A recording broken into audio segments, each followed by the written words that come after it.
Hello, it's time for another Business Analysis Live. My name is Susan Moore. I'm the Community Engagement Manager here at IIBA.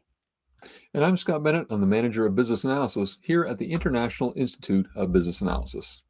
Today we're going to be talking about career paths for business analysis. And we have a guest that's joining us today. Please welcome Maria.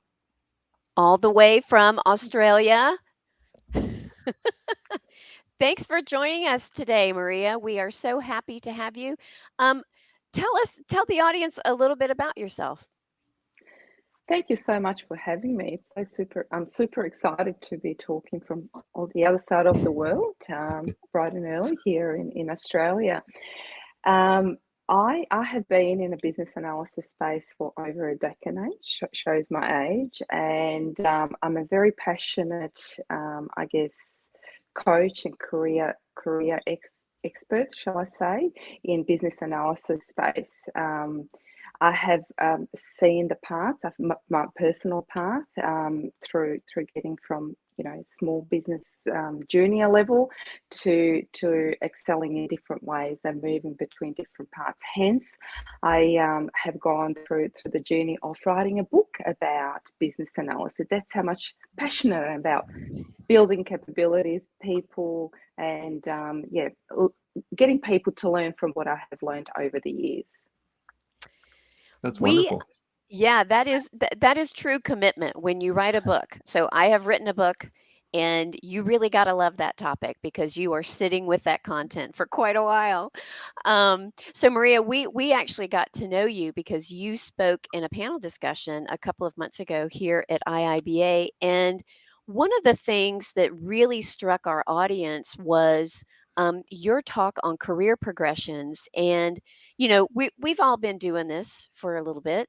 And I think there are, for folks that are mid-level or senior, practitioners, I think there's a lot of questions out there about what career paths are possible beyond just the work that I'm doing today. So I know that's one of the key areas that we wanted to talk with you about. Yeah, it was interesting in that webinar when I saw the graphic that you had put together. It was really a compelling image for me. So I've managed three BA teams. I've been doing this for almost 25 years. When I saw that graphic, I thought, wow, this is really something special. So why don't we pull it up here and you can tell us a little bit about it and how you came to coming up with this. I guess it really, where this resonated with me, it's coming from personally, from my personal experience. I've kind of had zigzags in my own career paths, but also had a lot of questions through individuals that I have been coaching and kind of being puzzled with which career paths should they take. And I think naturally I've got analytical mindset. My brain constantly thinks, and I think naturally as business analysts we're constantly finding ways of doing different things, which I think resonates with our career paths.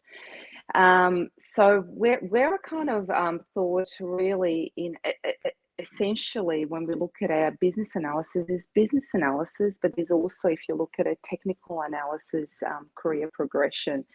And what I see specifically when we look at that business analysis space, they're almost similar when you look at it from a career progression. We start off being junior, where everybody starts from that lower level, and they can have this straight line of progressing within, getting to your senior business, but you might choose to get into the lead business analysis and that management space.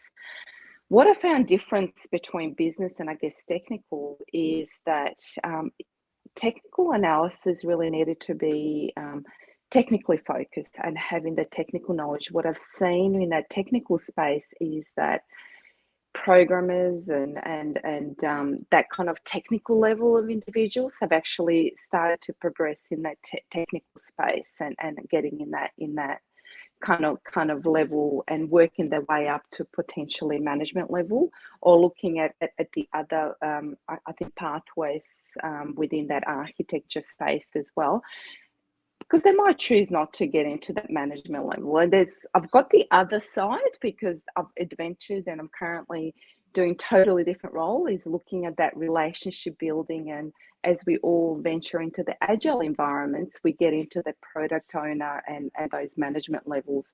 So that was probably the reasoning why it also shows how broad our career, how broad our career paths can be, and diverse. And sometimes I talk particularly with the book that I wrote, is at times we refer to as jacks of all trades, because we tend to have that, various different experiences. That's probably what really drew me to actually put everything on one page and kind of visually kind of decide which way. And there's no right or wrong answer. You can actually try different roles and move between different pathways as well. I like the way you've put the tiers in the business analysis column, the going from a senior business analyst to a lead business analyst, and then to that manager. That lead or that manager role can be somewhat intimidating for some people, and some people actually have no interest in people management. Would you recommend a certain career path for those people that really aren't interested in people management? Definitely. I have seen through managing BAs, and I've always been, my mantra has been to help individual grow in the areas that they like doing, rather than that forceful, you have to kind of have this career path and you need to be a manager because somebody needs to replace me. Within those, and I guess if you look at the lead business analyst roles, I think that they're quite good in a sense of that as a senior BA, you step in, you lead projects rather than people. You can step in and kind of lead the activities, without personally managing people.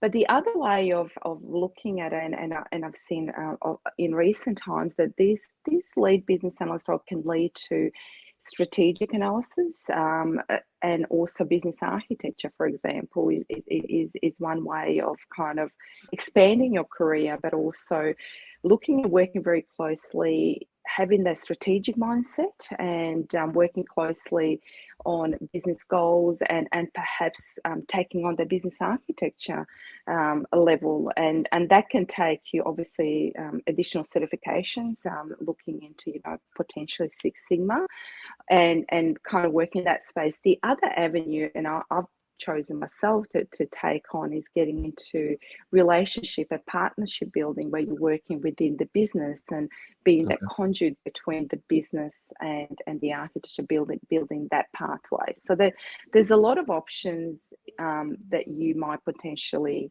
consider if you don't want to kind of get into the technical space. So I am fascinated with the move into relationship building. Now, I do always say business analysis is a relationship business, but even at BBC, which was just a few weeks ago, there was an undercurrent of how much that relationship building component is becoming part of business analysis. So, are you seeing in organizations like roles around that people can move into, or does that just tend to be a skill set that people have or learn as part of their development?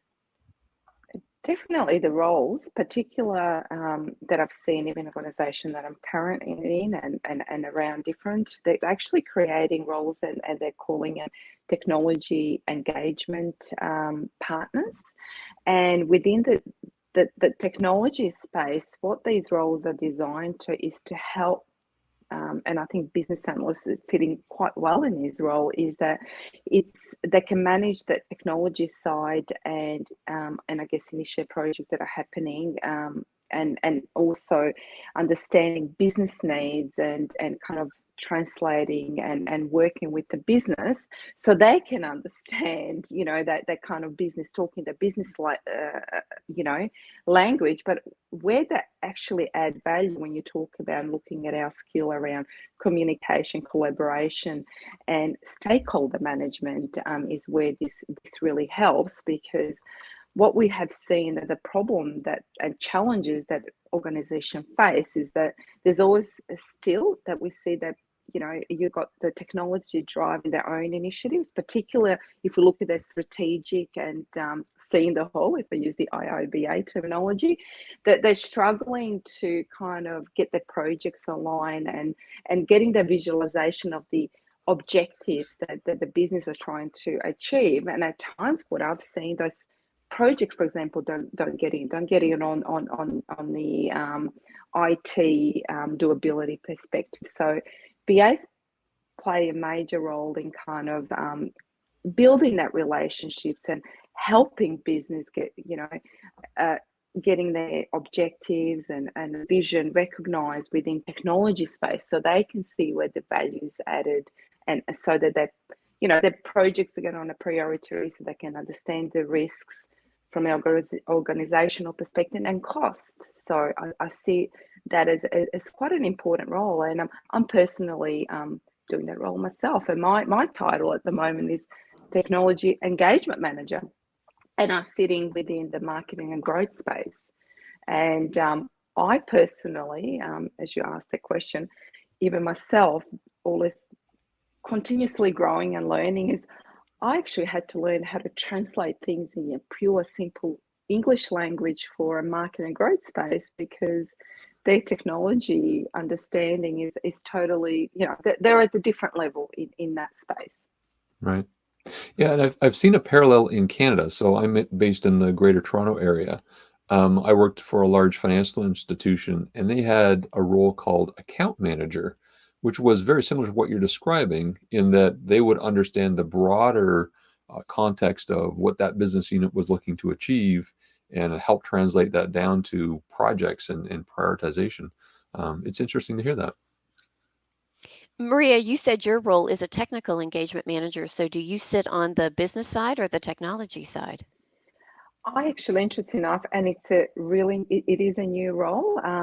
So when I take it on board, it was like a trial and error to see, do we really need this role? And now that role has been put into a permanent role, and they're looking building it further. And to your question is, yes, I'm in a business area, and business area is marketing and growth. So it's very business orientated, and we're looking into expanding onto mergers. I'm in a superannuation fund called Unisuper, is the company that I'm currently working for. And and they need technology to help them, new technology improving. So not only am I looking at just, and my title probably doesn't give the justice to everything that I do day to day, because I manage to grow my role, is also looking at the process improvements and supporting that process side, stop doing things that, we don't need to do, automation, process automation, as well as, technology, improving our technology and how we do things to support our growth and, being able to grow our business and provide better experience to our customers. Interesting. What strikes me about what you say, what you're talking about there, is because some of the questions that we get, especially from those mid-level and senior business analysis professionals who are looking for ways to grow, it sounds like one of the paths they might consider is, if they are technically in a technology role, perhaps looking over on the business side. Is there something like an engagement manager, an account manager, something like that, that can take all of that technical knowledge they have, but if they want new challenges, do it over on the business side? So that could even be a path. Are you, so have you coached people who want to move in between technology and in business?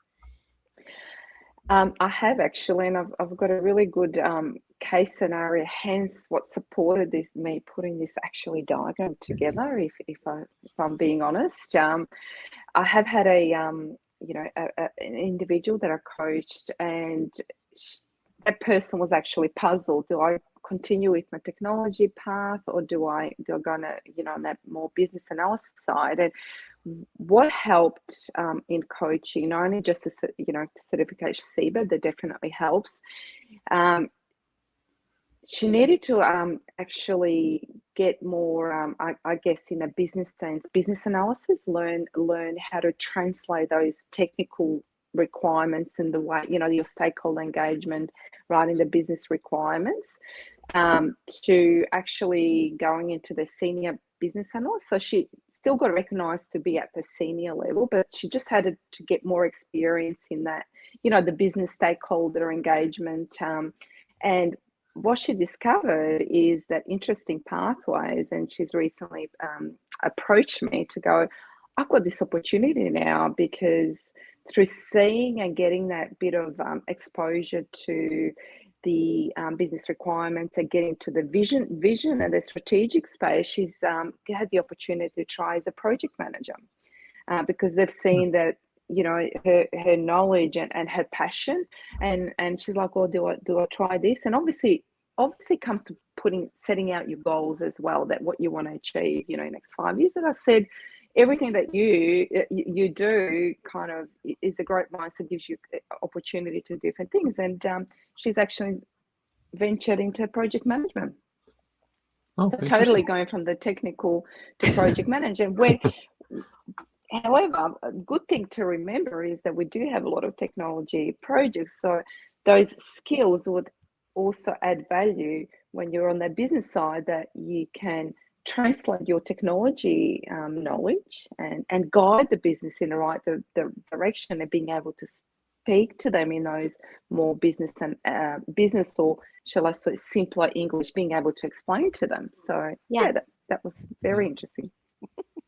We've had some questions from our audience that they've submitted. Let's walk through a few of the questions that have come up here. The first one is, what skills are needed to transition into business architecture? Yeah, I noticed that was part of your diagram. You actually accounted for architecture roles in your career progression. Yes, definitely. And what I see though is that, and I've seen, as you getting more, and you might be in a senior business analysis space, or even getting to the leadership space, is that the skill that you got to be mindful and have the abilities to work more at the strategic level, being able to have the strategic visionary space.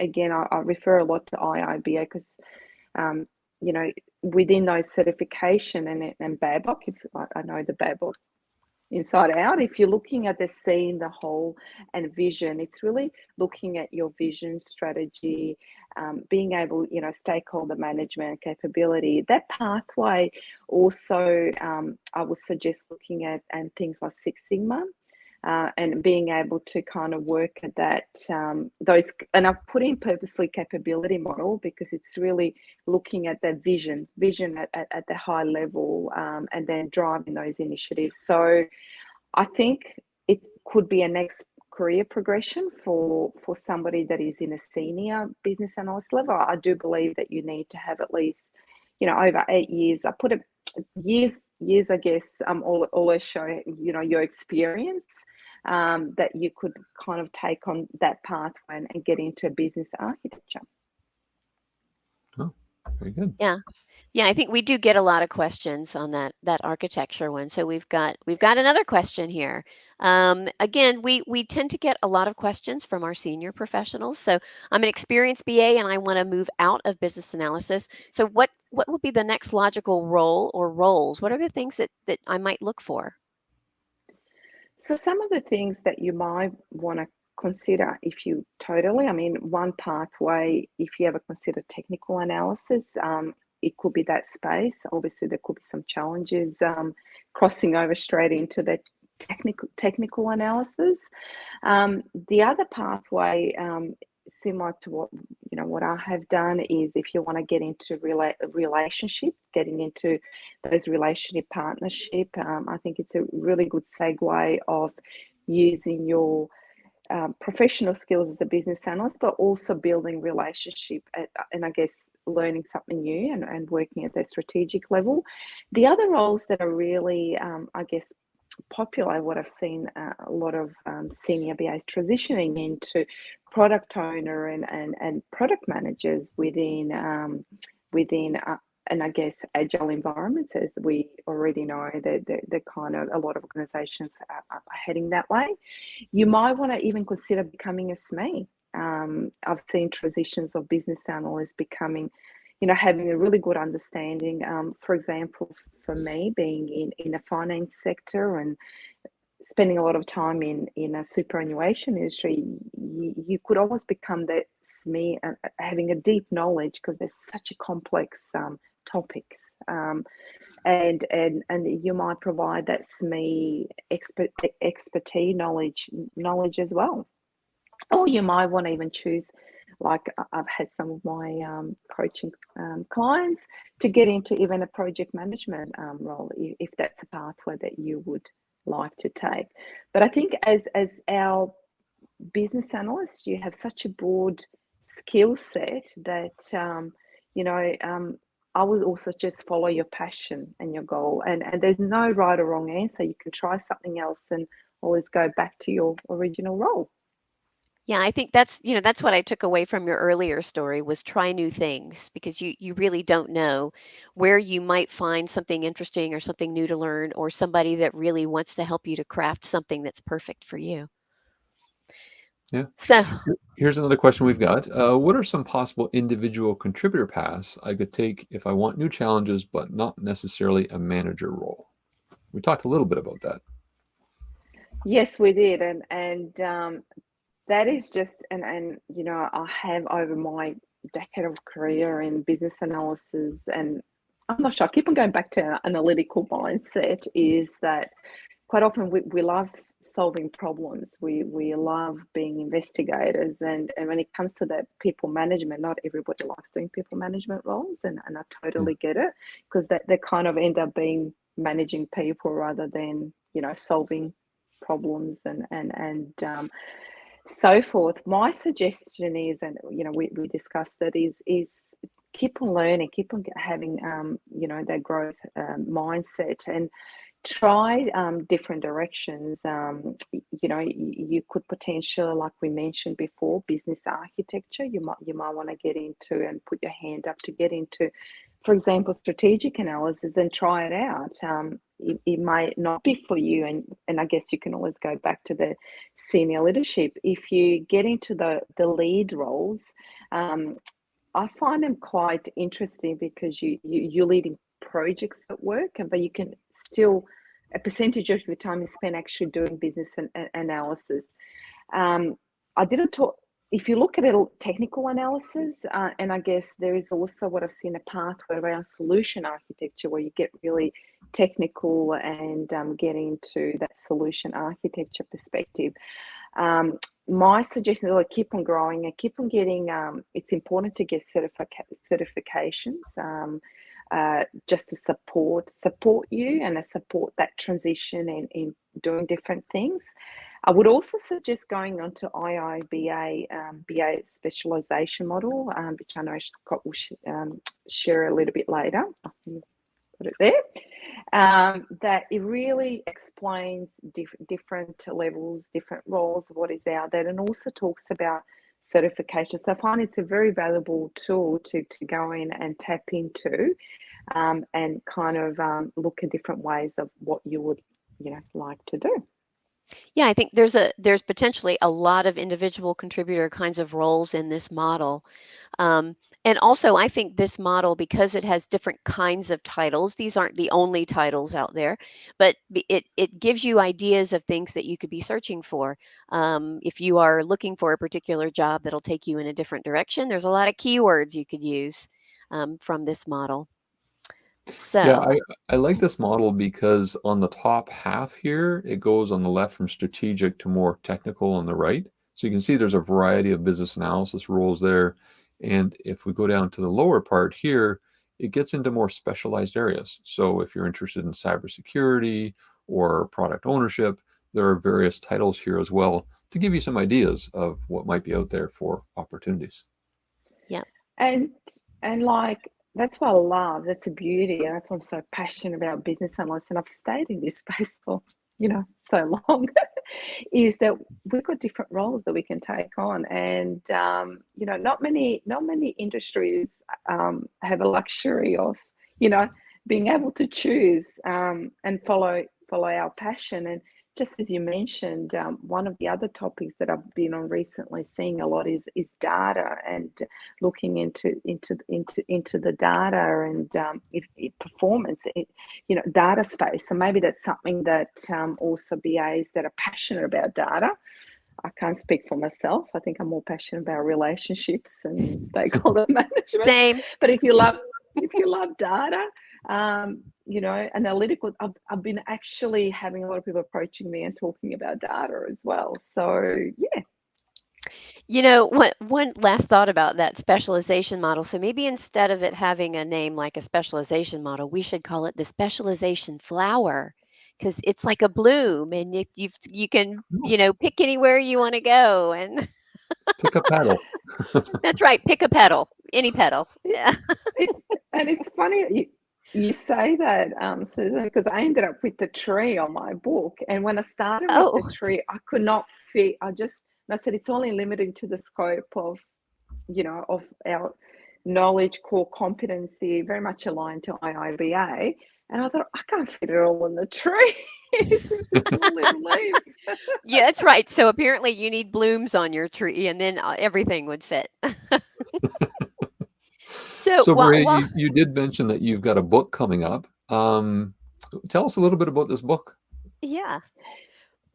So, in amongst everything else that I've been really passionate about, this project has been coming. Well, it's been on my to-do list for the last 4 to 5 years, and I thought, Hmm. how do I put everything together into what I experience, people that I've coached, and so forth. So, to me, the reason I call it the art of getting business analysis right is quite often a lot of projects, you go in, there's mess everywhere, and BA is always there to fix up the mess, but not only fix up the mess, also, we always the first one targeted to answer all the questions. So I kind of felt if we set up the right, so the book is all about helping business analysts as well as BA manager and even project managers understanding the importance of setting up the right practices, the right competency, also helping build that capability, understanding why it's important to build your teams and structure them in the right way. And I kind of targeted, I've put it in, and I'm sure we can get more than 50% of your business analysis right to help you reduce the cost at the end, of the projects where, there's been facts around that if the requirements are not done, it can cost you, it can cost you over 80% of your project cost on the rework and scope creep. So that was kind of talking about my passion, but also how do you build that capability and helping those individuals go through that journey, and also that capability. How do you a lot of people, that individuals, they come to me and go, well, how do I scale this? How do I know where I am? I've tried doing a little bit of this, a little bit of that. What is that competence and the governance? What does that look like? So it's really helping you on that journey, progress in your career, as well as following the key core competency, and obviously align it to body of knowledge and industry standards as well, because that all assist in getting things done the right way. And I talk about, there's about 7 key ingredients that I think every organization should be mindful and make sure that that they get right in order to get most value out of business analysis. Wow, sounds like a wonderful book to read. I'm looking forward to it. Yeah, and so it's available on Amazon, on your Amazon, favorite yes. book retailer. Where can we find it? That was another side project, trying to self-publish a book. That's all my business analysis skill sets are coming in. Yes, it's on Amazon. Where else? On Amazon.com, but obviously there's Australia. I realized that I needed to publish it within Australia as well. It's all worldwide, basically, wherever. So I will share a link about the book, and also do have my own webpage that I've also published there as well. All right. So what's next? I know you're going to Hawaii but also what's next for you professionally? Like, are you going to be speaking about this book? How are you connecting in with the community? Yes, definitely. So yes, I am going to Hawaii, which I can't wait to get out of freezing Melbourne. That's right. But as part of that, I kind of thought it would be great to discover our community of IIBA in Hawaii. So I'm desperately trying to catch up whilst I'm on holidays. And it's also talking about my book and my discovery, and even catching up for coffees to kind of talk about, I guess, similar challenges. Doesn't matter what side of the world we are, our challenges are the same. There will be launches, and I guess for me, and definitely public speaking. So will be publicly speaking.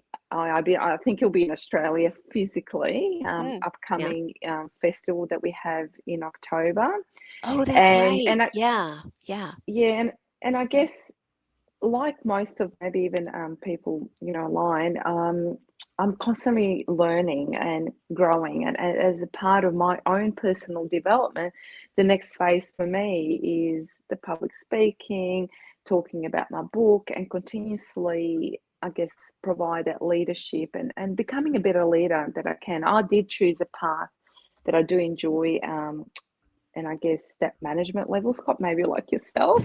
I did choose that pathway because I love working with people and I love building people, and I like to see them grow. So that part of me, and I guess, has taken on in management level. But where I get a lot out of my role, that diversity, where I set up business analysis of excellence, and kind of the BA community. And IIB is a great place to build a community. You can build your community and also share your experience and help others as well. So yeah, and career advisory and coaching is my kind of alignment to the book as well. So what I'm doing at the moment is also offering, as part of the book, the next phase of helping others through online training and learning to get it right themselves, and help them explore their career and capability, not only individuals but also organizations, how I can help them as well, project managers and PMOs. So that was one of the things that I'm looking at when I'm in Hawaii as well, having a chat with our project managers and getting them to understand the importance and also value add Yes. and cost saving, because I guess they'll be looking at cost saving Yeah, I think as well. that's an important story that we can tell our project managers is that we this profession can help. This discipline can help to save money. I am also thinking as you're talking about what's next for you and how you're describing your own path is that what your progression model helps us understand is we can define our own paths if we know how to get there, and don't settle for letting your organization define a path for you. You can define that. And so I think your model, I think, does a great job of showing some opportunities in ways to do that. Also, great shout out to IIBA Australia's chapter. It's Festival of Analysis, right? That's their event that's coming up. So shout out if you're listening in from Australia. That is a great event that is hosted by the IIBA Australia chapter. All righty. I think we are at the end of our time today. It's flown by, Maria. I'm so glad that I you could know, join us today. awesome, and I just can't stop talking about it, so I'll just keep on going. Well, The well, passion is we coming through. Great. yeah, yeah, and we look forward to seeing you again. I am sure you made such an impression in the career webinar that you did earlier this year. I am certain we will have you come back because I think you've got a lot to share, especially Oh, with the book that's just come out. I don't Yeah. know. Next time might be America. I love Uh, traveling to America. So Hawaii, that's right. You'll next to be do live list, from right? Hawaii. Well, thank you so much. Thank you so much for joining us today. All righty, and we are wrapping up for today. We want to thank you all for joining us. I hope this has given you guys an idea of where you might take your careers. So we will see you soon. Take care. If you enjoyed this video, please give it a thumbs up, and we'll leave another one right here for you to help you in your business analysis career. If you haven't subscribed to the IIBA YouTube channel yet, you can click over here and click on the bell icon to get notified every time we publish a brand new video.